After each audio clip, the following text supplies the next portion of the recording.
Hello, world. What is up? Welcome to Build. I'm your host, Matt Forte. We are here live at the Build studio in New York City. Our next guest is a tremendously talented individual who you can currently catch Sundays at 9 on EPIX in Pennyworth. Since the opening of the very first episode, her layered and nuanced turn as Bet Sykes has all but guaranteed her a spot in the DC Villain Hall of Fame. Incidentally, she's also got one hell of a voice. The great Paloma Faith is here. Make some noise for Paloma, please. How freaking cool is this? You're excited. They're excited. We're going to bring her out in just a second. Very, very cool. But first, I believe we have a look at Paloma in action, so let's go ahead and run that clip. Ladies and gentlemen, let's hear a ridiculous amount of noise. This is Paloma Faith right here. Come on, do it up. Hello. Congratulations. You are, saying this back there, I'll say it again, fantastic in this show. I love instant classic villain. You've done it. It's really, really cool. I'm really excited to see the last couple episodes and where things go. Before we jump into any of this, how are you? How is life? How's all this traveling? How's press? How is Paloma Faith? I'm so excited about finally, well, I've been acting for my whole life because everybody plays a role, don't they? So some people might say, like, I don't know, like I was doing a presentation recently and I said, I've played the same role for 11 years, which is like a British pop star. And I'm a bit bored of playing that role because 11 years is a long time. So I'm quite excited about being able to be a psychopath instead. Well, yeah, I mean, everything about this character, it's the kind of role you hope for, you cross your fingers for, you look for. And I know I was reading other interviews, I know you've kind of been laser focused on acting and on this side of your career and on this skill set that you have. So I imagine your decision making very strategic. So what was it about Bet that you were like, this is where I want to go, this is what I want to do right now? I feel like in previous times it's very like when you've really kind of like cemented yourself as a personality that people feel they know. Obviously not so much here stateside, but at home in the UK, people really feel that they know me, and therefore it's quite difficult sometimes for directors to perceive you to be capable of being anything else. And a lot of the parts that I get sent are sort of eccentric girl who, you know, laughs a lot, sense of humour, and I'm just like, and with this one, I jumped at the chance. When they said to me, oh, she's based on Myra Hindley, who's like a famous British serial killer of children, having had my own child 2.5 years ago, I thought, perfect. I could tap right into that. I could figure that out. I thought, I know exactly the motivation. No, but honestly, it's the writing. Bruno Heller, who, as you know, because you're all TV addicts here, wrote The Mentalist and Gotham and Rome.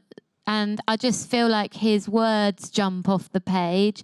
And what I really like about it, specific to me personally, is that I think it's very rare that female characters, and it's happening a lot more recently, have so many layers as the male characters. And like, obviously, surprise, women do have characters and personalities that are much more multiple than they've been given credit for in film and TV for so many years. And now, thank God, the zeitgeist is to show that. And I think Bruno writes really well for women. I think the relationship between me and my sister, who you just saw in the clip, Bet and Peggy, is a great and really observant sort of view of family, female sisters. And Bruno actually himself told me that he was actually the only boy, but he has a lot of sisters. So that's how he grew up surrounded by women. Yeah, exactly. He kind of understands. And I think Bruno, and he would say that himself, he's terrified of women, but he's in awe of at the same time. And I think you can see that in his writing. Absolutely. There's how much of that was waiting for you on the page when you got the role? Because I know you do a lot of work too to prepare and get ready for this. You're given this character. How do you make sure that you're showing up day one ready to give just as much as they've given you? Well, what was really important for me, having been cast as a villain, is that my issue with villains when I observe them is that there's not in the past hasn't been enough empathy for me. And I feel like there's a really thin line psychologically between a hero and a villain. And I talk a lot in interviews about the fact that I think that my character and the character of Alfred Pennyworth, who's essentially our hero, are very similar. Right. And as the show progresses, if you watch it, you know, it's 10 episodes to get through, you sort of start to, you draw parallels. There are moments when Alfred is awful, and there are moments when Bet Sykes, this villain, is a wonderful, kind person. And I think for me, it was always very important that I just played her with empathy, because I think part of the human condition is essentially that we all kind of have the same feelings and we're all motivated by the same things, but it's just how we choose whether to act on those feelings or not. Like, we've all felt terribly irritated by people. We just wouldn't stab them to death. But I can empathise with Bet's feeling when I'm like, wow, yeah, this person's really annoying. But as Bet, I'm allowed to go. Go there. You can go to that place and do those things. Did you and Jack sit down and talk about those similarities between Alfred and Bet, and talk about how those two worlds kind of? Not really. No. I think for sort of people in America who are watching the show, I think what's really kind of inbuilt in British people, so it's like an unspoken thing. And what's discussed a lot in this is about the class divide. So obviously in America you have a whole heap of your own problems. What are you talking about? We've got we're perfect. Nothing going on over here. But in Britain we have this real issue where the division is mainly class, and we don't have that sort of history of the American dream, which you have here, where you can like be anything you want. Basically, if you're born into a working class background, you're sort of brought up to think that you'll stay there. And that's changing a little bit. But I think in the 60s, where this is set, that was very much the case. Like, if you're born into a working class background, you'll never work for yourself. You'll always work beneath somebody, or you'll provide a service for somebody who was born from money or wealth.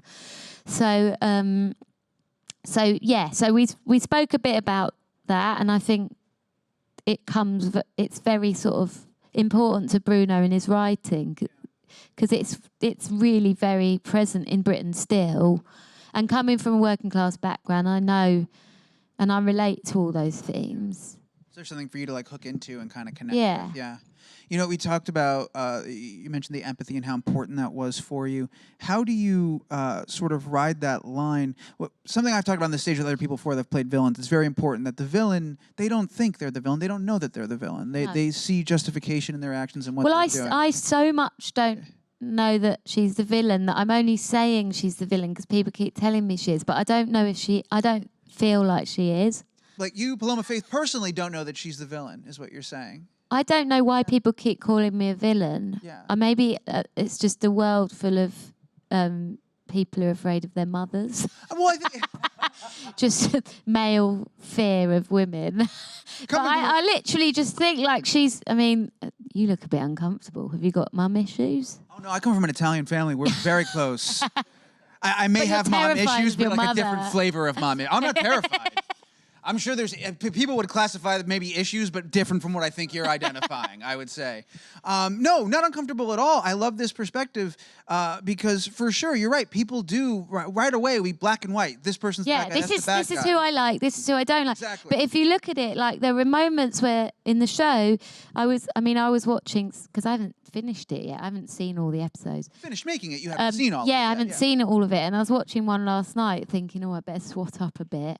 And I was like shocked at some of the stuff Alfred was doing. I was like, that's worse than what my character does. Why does everyone keep calling me a villain?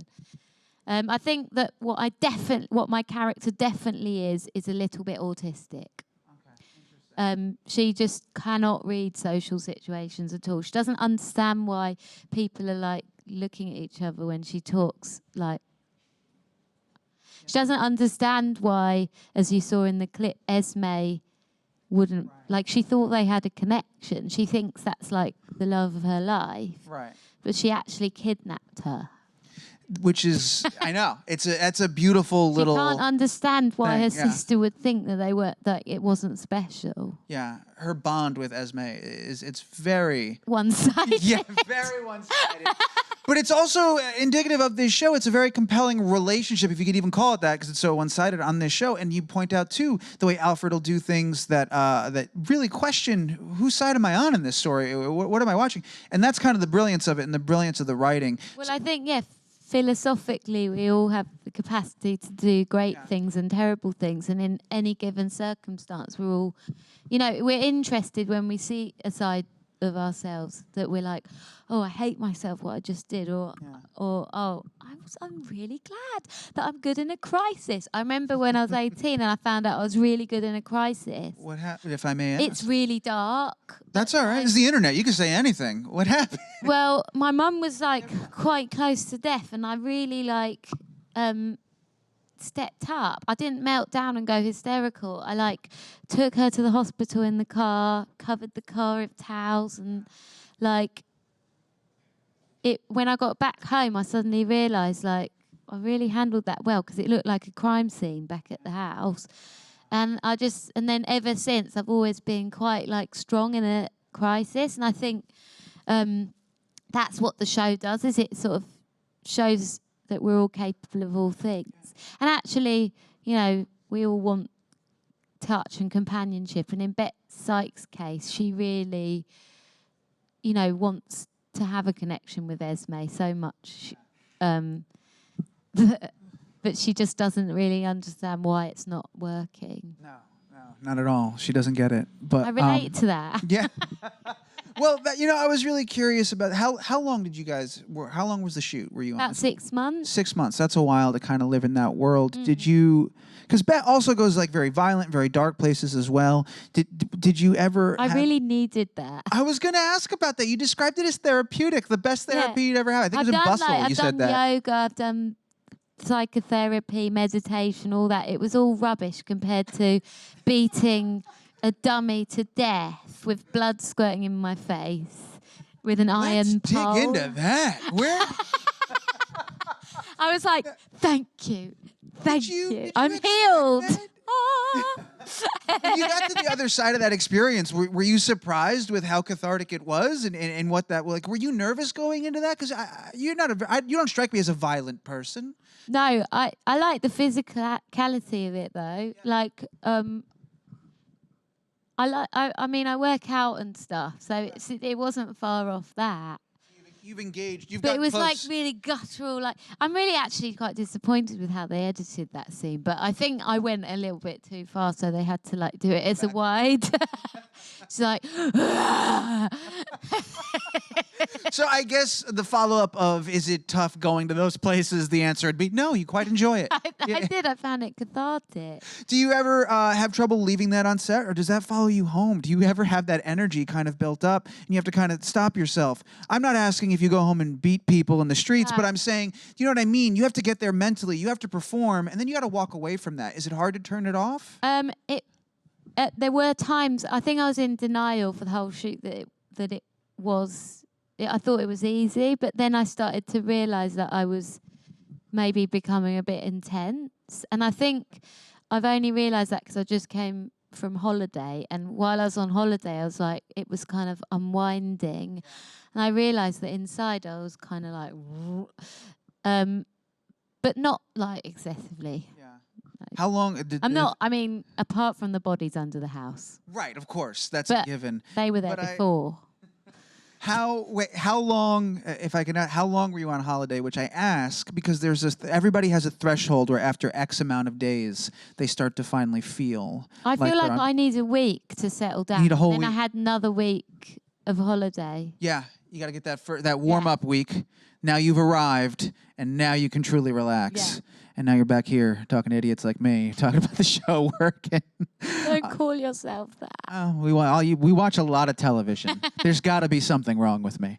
I wanted to ask you about, we've got a couple of minutes left before we go to the audience and take some questions and stuff, but I have to ask, I know you're laser focused right now on acting, but I imagine talking about turning things off, you are an incredibly talented musician. You've turned out amazing work. Do you just turn that part of your brain off and say, this is what I'm doing now? Or are you still finding inspiration in the things that you're doing? Are you saying, when I go back, maybe I'll tackle this? Like, are you thinking of new music at this point? Yeah, I've been writing. Yeah. I've been writing a new album, and during the process of filming, I was kind of doing some appearances, gigs and stuff at the same time. But I do find it quite difficult to write music and play a role at the same time. So now I'm not doing that. I'm trying to cram in as much writing as possible before we start filming again. If the series gets picked up, that's down to you guys. Subscribe. So you find, like, as an artist, you compartmentalize. You can't really be in both places at once. I find it difficult because the writing that I do is very personal, and this is about me leaving myself and becoming somebody else, which I love doing. It feels like it's weird because I'm not underestimating the role of an actor, but it feels like a holiday to me. It just feels great to, like, not be me, and also for once to do something as an ensemble, like with a group. I love. Obviously we're doing an interview on my own now, but we've been doing loads of stuff together, and I'm like, I don't have to answer that question. Yeah. Is that a lot of what, I think it was like a month ago or so, whenever Comic-Con was, that was your first Comic-Con that you went to, right? And you guys went together, a bunch of you went together. Yeah. What was that experience, your first Comic-Con experience? That must have been a trip. It's interesting, isn't it? Yeah, it's a weird room, isn't it? Yeah. It was quite brilliant because nobody really knew who we were, so we quite enjoyed it. Early in the game? Yeah, we enjoyed ourselves because we felt like we were imposters. So that was fun. We got to kind of like step back and experience it that way. That's a lot of fun, actually. That's a really fun way to do it. All right, I'm getting the signal here. We got to go to audience. We've got a couple in the room, at least two. Let's do the first one. I know we got a microphone back there. Go for it. Hi, how's it going? So I was just wondering, coming from a series that kind of pulls from a rogues gallery like Batman, where so many of like the iconic performances come from like an initial sort of playful, campy place, going back to like, the Bruce Ward kind of old. Wow, I genuinely only remember Bruce Ward's name. That's never happened to anybody. Adam West. Thank you. There you go. Adam West. Those are deep. You're going deep to the beginning of the televised Batman mythology here. With those like kind of originally viewed like more playful performances, I know your character's a bit more grounded in exploring the layers of it, but do you ever kind of pull to that more like kind of wacky side of the villain? I feel like that's what I naturally do, but sometimes directors have told me to like pull it back a bit, because my natural instinct in life generally is like err on the side of the absurd, because I'm an existentialist, and my timing's naturally kind of comical. So at times they're like, no, that's too funny. But I would really like to have a major meltdown on screen. That would be, for me, like a parallel between the iron bar beating in Catharsis. Like, do you mean as... My favourite character's always been the Joker, so, yeah. I'm just desperate for that. Yeah, what I was going to say is, do you mean a meltdown like as Bet or just in general as an actor? Oh, no, I have those on my personal life all the time. Yeah. I just want to do it on screen. You want on screen. You want it I'm a nightmare. I feel sorry for my partner and child. That's a great question. Can I get another one? Yeah, let's do one more question. I saw another microphone. Hi there. Go for it. Hi. Hi. Hi. So it seems like you had a lot of fun shooting this series, and so I was wondering, without giving anything away, what was your favorite moment or scene to shoot? It's hard to do that without giving anything away, but I could be cryptic. Okay, so there was a brilliant moment that involves. There's some great moments where Bet meets the Queen. Nice. That's a spoiler, but it's not that bad. I can't wait to see that, and then we'll have you back so you can tell us why that was your favorite moment. You are wonderful. Thank you so much for being here. And You're hanging out with us. wonderful. Oh, that's so kind. And so all of you. Yes, absolutely. I concur. You guys are a great audience. That was one. Thank you for that. For those tuning in live, thank you for watching at home. I want to remind everyone, Pennyworth, it's Sundays at 9 on EPIX, or you can watch it on EPIX now, and you can catch up, and you can stream it there as well. As Paloma said, watch it, so we get a season 2. The show is very cool. You are very cool. Everybody, that applause thing you did, do it again, because I want to thank the great Paloma Faith for being here. Thank you.